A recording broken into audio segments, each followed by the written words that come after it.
Hey everybody, welcome back to Minecraft and the Create mod. I'm Joe Mama, your host. Take a look behind me. You can see the creeper farm that we talked about last episode. And I also mentioned last episode that we were going to be working on a rocket factory. Well, we've already got the gunpowder farm taken care of, along with our little AFK spot up there. But the other ingredient to a good rocket in Minecraft is paper. So we're going to have to set up a farm for sugarcane so we can make some paper. And if you look behind me, I've found a nice spot. I think we're going to put the paper farm out there in the middle of the water, out in the bay there. So let's go ahead and I'll walk you through what we're going to do. Got a whole bunch of components that we've collected here from all around the base. And I've got some other materials here. Some are just random materials, but we've got scaffolding. We're going to need that. But we need to build this farm, and we're going to end up, let's see, where is it in here? We've got gantry shafts and gantry carriages, which is something we have not used up to this point, and I'm really looking forward to using that. So, looking at my inventory, you can see we've got a whole bunch of dirt here, and we've got some sugarcane here, and I say we go ahead and get started and start building.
Okay, so as you can see, we've got a nice big sugarcane farm behind us. Plus, we've got this pretty awesome windmill spinning nice and fast that's powering it. And now, as you may have noticed, this is using a system we haven't touched before. It's called a Gantry system. So basically, the rotational energy comes in here, spins this shaft, and given a redstone signal, that shaft can change direction using this gear shift, and then this gantry carriage rides on the shaft, kind of like an overhead crane. But any doohickey that's attached to it, like these harvesters, will do their harvester thing, and that works perfectly for a sugarcane farm.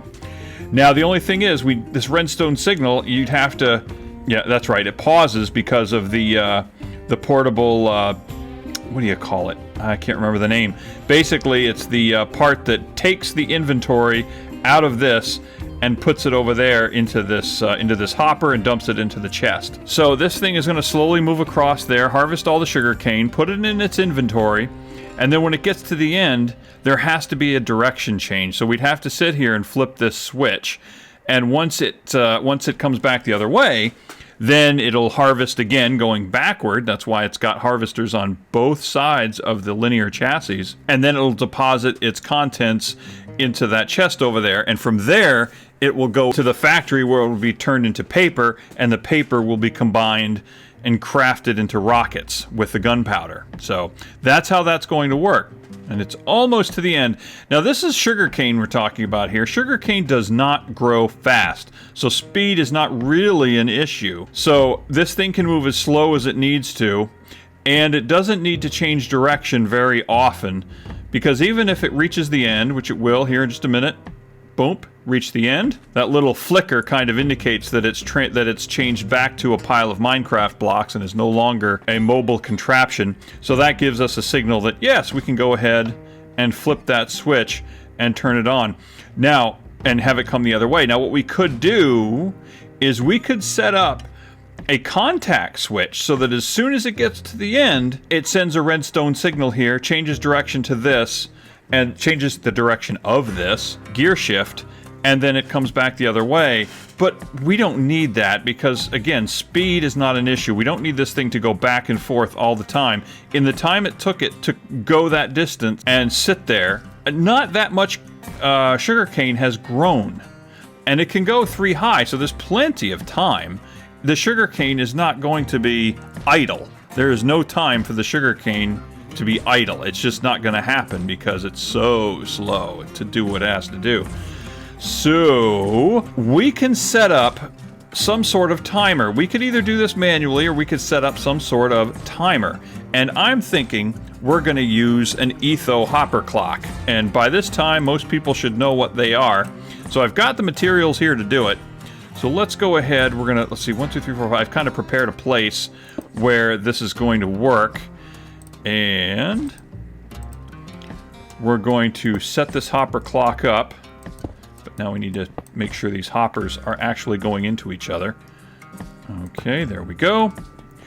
And I think what we're going to do is we're going to fill the hoppers up, okay, with gunpowder, because we've got so much gunpowder. We're actually going to fill it up.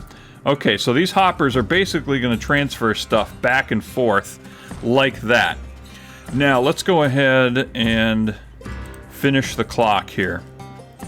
I do love these hopper clocks. They are awesome.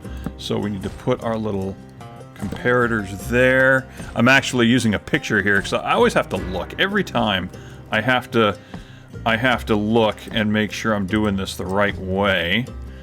All right, put that helper block there. That's all that is. That's just a helper block. And, oh, I forgot the pistons. All right, let me go get the pistons. Piston. Now we can break this helper block. Break this helper block. And we can put our redstone block there. And I think what we're going to do, actually, I don't like to attach redstone or anything like that to a unstable block. So let's do this. Okay. We're going to put redstone there. Redstone there. Boom. And... okay, gotta make sure we do this the right way. Redstone there. And redstone there. Okay, now this hopper clock is doing what it's supposed to do, and the timer should be working great. Okay, so it's going to take time, obviously, for this to do what it needs to do, and that's okay with us, but we're going to bring the redstone to there, and when this changes direction, we can take this off, and when that gets around to changing direction, which will take it a little while, then we should see that thing start heading in that direction. But let's go ahead and sleep. See how much we picked up. Oh, nice. 2 stacks. Okay, so we're going to use this and put it back and put the sugar cane back where it goes. We're going to use the sugar cane to expand the farm. You can see we've got a lot of places where the farm still needs some sugar cane. I think we're probably going to wait until this changes direction, too. A very slow clock, and that is okay. It can be any item. Doesn't have to be gunpowder. It can be any item. Just items that can be passed between the hoppers. And the clock's timing can be changed by the amount of stuff you put in the hopper. You could put one item if you want, and it'll just go back and forth real quick. Okay. There it goes. Okay, that should give us... I have a feeling that's going to give us the time we need. Did it reach the end? Yes, it did. Oh, that timing's actually really good. That's actually really good. I like that. Lets it sit for a little bit. It gives... probably 4 stacks would have worked. But that's fine. Okay, now it's coming back the other way. Fantastic. Alright, let's see how much it picked up. Oh my goodness. Wow, that's quite a bit. I'm actually surprised. I really thought it would have been a fraction of a stack. That's pretty impressive. By the way these harvesters generally work is that when they scoop up a certain plant, a certain crop, they will replant it. Now, I've tried that with sugarcane by like placing a dirt block right below it, right below the harvester, and putting sugarcane on it. It harvested the sugarcane, but it did not replant it. So, and I think that's because it's not a cultivated block that it's planted in. It's on a regular block. If it were cultivated, it would plant the seed in the block like it typically does, but that's not the way this works. Okay, 45. That's not bad. Okay, so now that we've got the farm set up for giving us our sugarcane, which we will turn into paper, now we can start actually working on the actual rocket factory. Okay, everybody, so I've gone ahead and done a little bit of prep work, but I want to show you a few things, and I think, first of all, I may have actually lied to you guys. Remember the part where I said that I don't think this sugarcane farm is going to keep up with the output of the gunpowder farm? I think I was way wrong. Okay, this is a double chest. After a few hours worth of farming, and this is a shulker box that I've set up underneath so we could use sugarcane for other reasons. And here are 3 full sugarcane shulkers that have filled up in that same amount of time. So it's freaking crazy how much this actually produces. I am impressed. Also, take a look at something. This is the stress capacity of this windmill system right here. 5,120 stress units, and notice the network stress. It's at 0. This thing, this monstrous looking machine on the gantry, is inducing no stress to the system. I don't think it's a bug. I think this is the way it's designed, but it's kind of a game breaker if you ask me. So I think we need to put that rotational power to use, because you still have to provide rotational power. It's just not using it. It's not inducing stress with it. It's using it, but it's inducing zero stress, and we know that can't be right. Not in the physical world that we are familiar with. So it's one of those like water source block impossibility things. We accept it because it's Minecraft. But, well, now we've got this thing giving us 5,100 stress units of available power. So I think we need to use that. So part of the prep work I've done is to set this shaft up right here. And this shaft is actually going to go to our factory. Where is the factory, you ask? Well, I was thinking that we could put this bad boy underground, because as it happens, this place that we're building, by the way, there's my nether portal, so we're relatively close to get home if we had to. But, okay, so here is... yeah, I finally had enough of him and mounted his head on the wall. So we've got gunpowder coming in here. We've got a... I've set up a chute here. I've set up a channel. By the way, this is all gunpowder as well. I've collected some shulker boxes worth of gunpowder. And I've done some prep work here. We're going to run a conveyor belt from here along this hallway. It's going to deposit the gunpowder right into this chute. And what we're going to do before we go any farther is we're going to take this cobweb and we're going to put it right there. We may end up putting another one there, but basically this is going to catch anything that comes off the conveyor belt and make sure that it drops right below that cobweb. But anyway, I was thinking, where we built this, there's a natural cave here.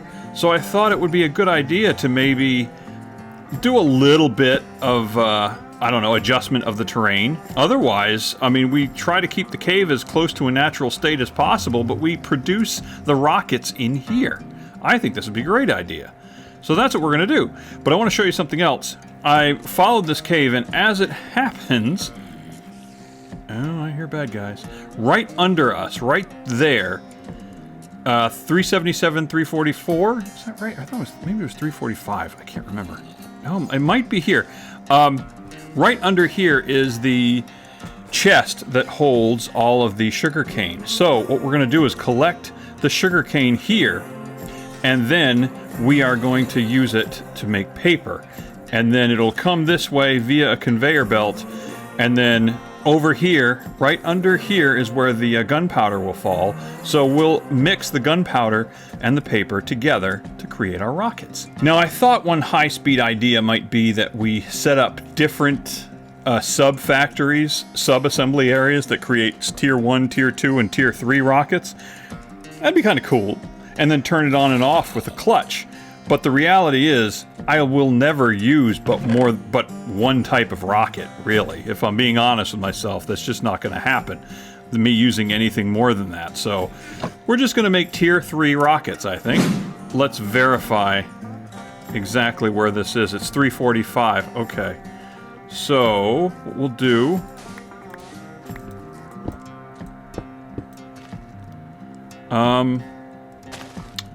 So it's 345. Alright, so we're going to put a chute. Oh, you know why? Right here. We're going to have the chute come down this way. Alright, that's what we're going to do. Okay, that makes more sense. Okay, the chute will just come down here, and it will deposit stuff right down this hole. Let's just go ahead and... Yep, there we are. Right there. Okay, so I had the torch in slightly the wrong place.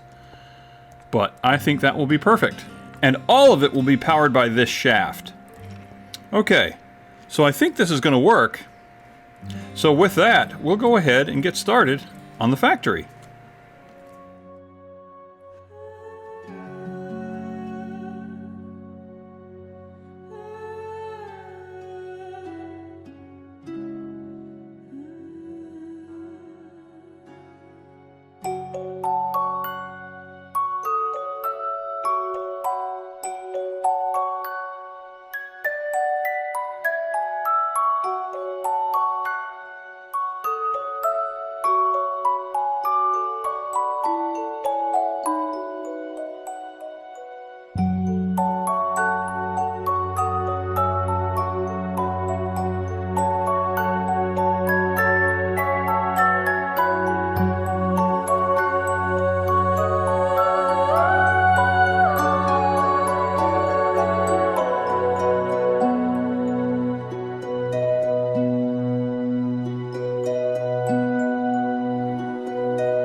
Okay guys, well I think we did it. I think this thing is pretty much done.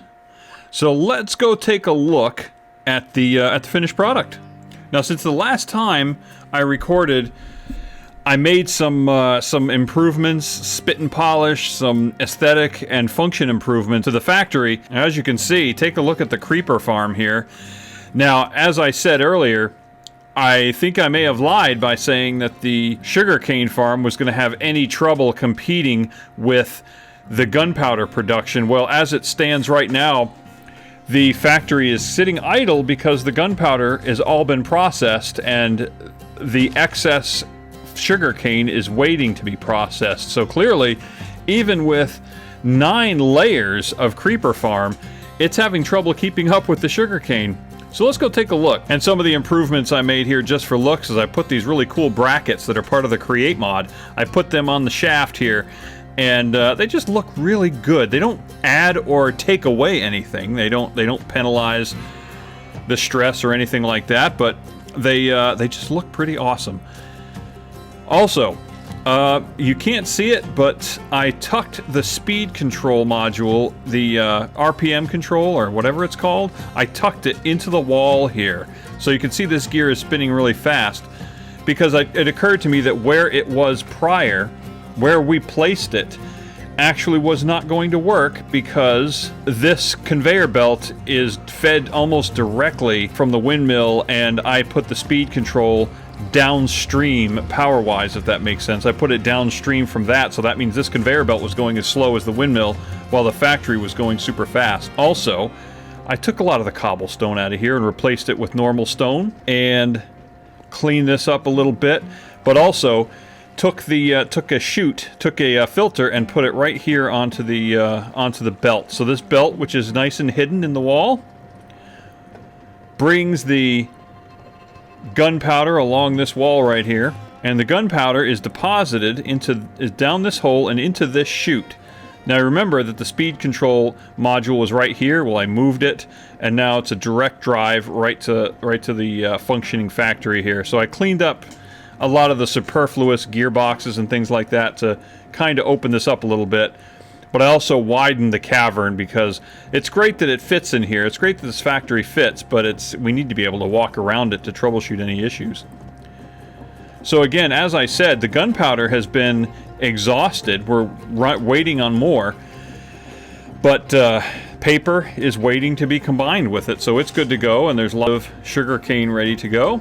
The output, the rockets were normally in this chest right here, but instead, oh, see, there comes some gunpowder right now. The rockets now drop into this water column right here. They drop into this water stream, and that brings them to a bubble column, which shoots the rockets up to this floor, and it pops out this spot right here, pops out this water spot right there, and goes into this chest where they can collect, and then through these chutes and into these shulker boxes. And as you can see, we've already got some rockets collecting in the shulker boxes, and once they're done, once they're full, they can just be picked up and taken away, and then I've got a spare right here ready to replace it. And I decided to bring the output of the rockets up here so it was conveniently located next to the entrance coming from the nether. So you come out of the nether, bang a right, and it's right there. You don't have to go down to the factory. Everything's right there for you. To review, in order to make this farm work, you just need to come up here to the AFK spot. And hanging out up here will cause creepers to form down inside the creeper farm. The creepers will then be scared by the cats, and, dumb as they are, will jump down the hole into the water. And once they're in the water's going to carry them down this little stream right here into the lava, which is going to kill their dumbasses. The dead creeper, also known as gunpowder, is going to pop out the side of the chest right here, head down the conveyor belt, and into this hole that leads down to the factory. Meanwhile, over here on the other side of the factory, there is the sugarcane farm. And the sugarcane, which is being harvested by this gantry carriage machine, is deposited into this chest. And this chest, in turn, spits out the sugarcane down through this hole to its own part of the factory. The sugarcane, upon reaching the factory, is going to be taken by a mechanical arm and put into these assembly machines. And the assembly machines are going to assemble it into paper. The paper is then put on this conveyor belt and fed into this assembly machine. The gunpowder popped out this chute onto the conveyor belt, and then it too will be inserted with the paper into this assembly machine. This assembly machine will assemble 3 gunpowder and 1 paper into a Duration 3 rocket. Now that rocket will be inserted into this chest right here. In turn, the rocket will be spit out the side of the chest into this water stream, and it will find its way to a bubble column, shoot up to a higher level, and then it will be deposited right here into these shulker boxes where we can pick them up at our convenience. I'll tell you, this project has taught me to respect wind power more than I used to, at least in this game, because that one windmill that we made produced enough power to power the entire factory. Everything we needed was powered off that windmill, which is less than half of the power supply I was going to bring with me. Well, I did bring with me was a furnace engine that we just never needed to use. And that works out great, because all we then have to do is, when we show up and we are out of rockets and we need to do a production run, all we need to do is hang out there for a few hours, right up there. We don't have to worry about power. Everything will be automatically produced for us. And in the short amount of time that we had been standing up there, gawking down at the factory, we've gotten 2 stacks of rockets. So really, this factory produces rockets at an incredibly efficient rate. And it's not even lagging the system that badly either, which is awesome. That concludes our construction of our rocket factory. Our underground rocket factory that's underground so we can protect it from the enemy. Boy, if that doesn't sound like a World War II Nazi, I don't know what. Anyway, so yeah, I hope you found this interesting. Be sure to hit the like and subscribe button if you want to see more. Lets me know that you enjoyed this and you find it interesting, or at least entertaining. And be sure to look down in the link in the description below for a link to our Discord so you can join the conversation. Love to see you there. If you've got something to say or questions to ask, I'm sure we'll find people who will be happy to answer them. So anyway, y'all have a wonderful day, and I will see you in the next one. Ciao.